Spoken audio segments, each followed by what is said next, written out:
But our agenda starts with the flashpoint of the weekend. Toby Greene will face the AFL Tribunal at 9 o'clock tomorrow morning. He is charged with the intentional contact with an umpire, and the entire football world looks in to see what the magnitude of the penalty will be. Oh, hell.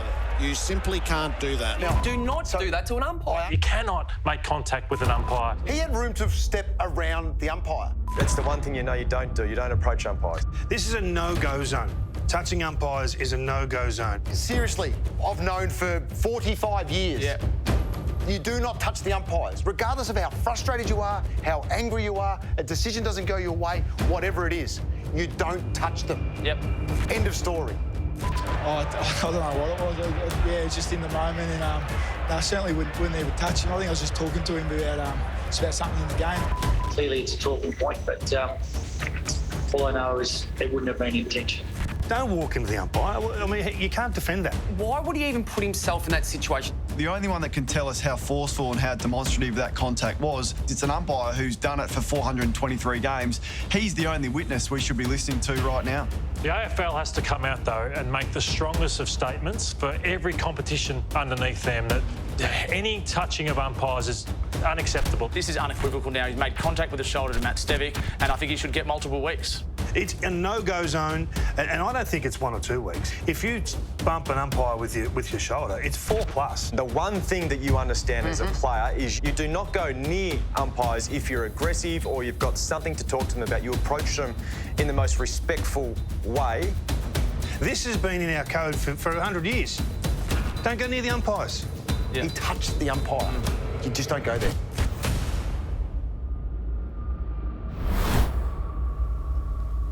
So the initial instincts to pretend that it hadn't happened or invent excuses has been replaced by a creeping gravity of just how serious this is.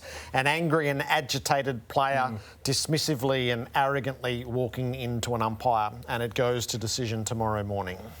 I don't think it's going to be a tough decision. It's just a matter of how hard they come down on him. I mean, we can't condone any contact with an umpire. We know that. It's a non-negotiable, and we have to... The moment kids first get into the game of football, they have to understand that the umpire's off limits. Respect the person, respect the position, respect the role that they play. And unfortunately, Toby hasn't done that. Whether it's aggressive contact, it doesn't matter. Call it intimidatory.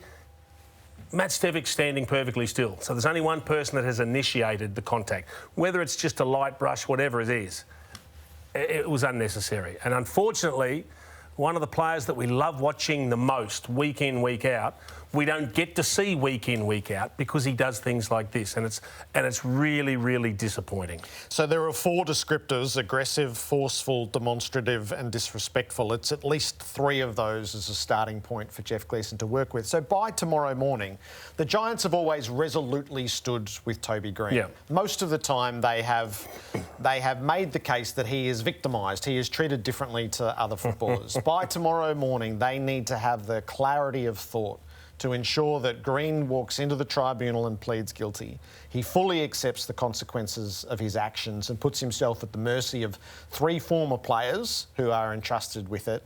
And he needs to make a full apology to the football world, specifically to the umpiring side of football at every level, but then also to, I feel like he owes it to peers, the administrators of the game and the fans of the game. And anything short of that, if the Giants are going to quibble around the edges and pretend it's this or argue that it's that, they're making a strategic error. Yeah, one point I would like to make, Jared, is that I think the AFL needs to come out and take the pressure off Matt Sevic. He'll give his evidence as he does on any case. So he shouldn't. But he shouldn't get... I want to make this point. Yep. The system has been reconfigured so that the victim doesn't have to give evidence. Because you can see the evidence anyway. Because Matt Sevic is in the biggest no-win situation of all. Correct. That's why I'm saying the AFL has to come out and take the pressure off him and actually remove him from the equation. Because people are sitting there saying, well, it's going to depend on what Matt Sevic says. It shouldn't depend on that at all. No. I mean, let's... The umpiring fraternity have a tough enough job to start with. All we ever do is criticise decisions. But we're not as harsh on the players who make more mistakes than the umpires do in a game of football. So they've got to remove Matt Sevic from this situation. I thought he handled it very well at the time, because there was an initial reaction. He thought, that's not right, but then he thought, I'll just step back and not get involved. So I thought he handled himself very, very well. But I'm sure you would have spent half the morning talking about it on radio. So what's the feedback from the general public? I'm really curious on that. This is about 85-15. I think 85% recognise that this is just the absolute... This is the absolute no-no in football, and all the consequences therein. Firstly, you know, the flinch straight back to Greg Williams, and what we've had, it's so rare. Like, it's decades since we've seen anything quite like this. And then the trickle-down effect is if you talk... So the AFL consider themselves the keepers of the code. If you truly hold that, then this is a message to all of football. It's no good talking about protecting umpires and encouraging them and trying to reduce the level of threat and abuse that they suffer. You can only do that through actions. So those actions tomorrow. So I did speak with those at lower levels who are entrusted with running the judicial system. If this is transposed to a suburban field, to a regional field, this starts as a 6-week suspension. Wow. That's how they operate, and then it would escalate from there depending on the circumstances involved. That feels like a pretty good point. The AFL has to make its case through its advocate, Jeff Gleeson, as to what it would believe sends the suitable message, both for Greene himself and for the game more broadly. So if he fronts up tomorrow and does exactly what you said, goes in, throws himself at the mercy of the tribunal, apologises to all and sundry, heartfelt, the whole lot, he's in the whole box and dice, what does he walk away with? Then I think he might walk away with 4. Okay. I think if they go in and contest it to an inch of their lives, it will escalate, and it will escalate So that's my next question to you. I want you to play devil's advocate. You've been entrusted with formulating a defence for Toby Greene. What possible defence are you coming up with to go in there? So I would tell the club that there is no defending this. We shouldn't even try to mitigate it. You can't imagine anything that you could possibly argue with. No, and we had the foolishness on Saturday night of those who were claiming optical illusion and pretending that it was accidental. So we've sort of been through that. The curtain's pulled back on that. So to get the suitable message to the whole code, it requires Greene's participation. And if you go in and quibble at the edges and go, no, well, it wasn't this and he didn't mean that, then that's not it, is it? That it's the totality of what this case looks like and what the message in the aftermath looks like. And that's incumbent on the Giants to understand before they go in. They always stand at Greene's shoulder. This is actually the moment to go, do you know what? As an adult on the professional football fields, you are culpable for these actions, and these actions harm the entire game.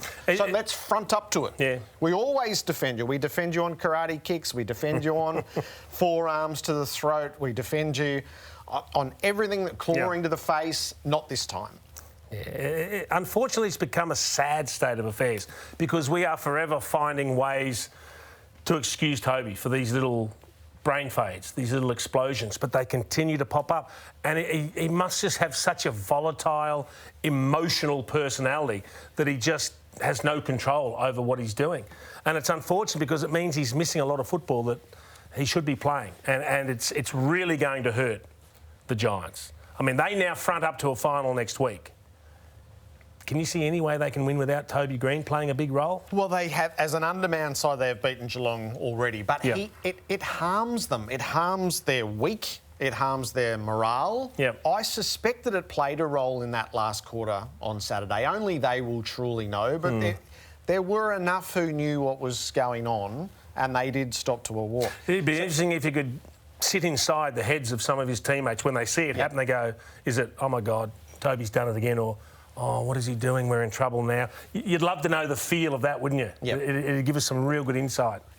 So on the sliding scale, I think the AFL should be seeking 6 weeks, and then it's up to the tribunal from there. OK, so let me just take it a step further. You said if he throws himself at the mercy of the tribunal and does all the right things, 6 weeks. If they fight it and lose and try to justify it, what sort of number are we talking? I think if they go in, they could get 4 as the full package of contrite apology message to the game. I think the AFL will ask for 6, and I think if they're smart Alex about it, it will get to 8.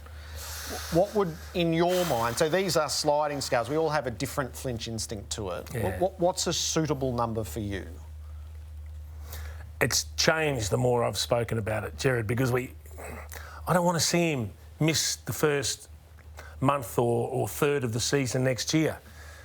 But I don't want to sit here and send a message that, oh, it's not that bad, we're condoning that sort of behaviour, because we can't. So I don't want to put a weekly number on it, but it's going to be something that I think makes a bit of a statement.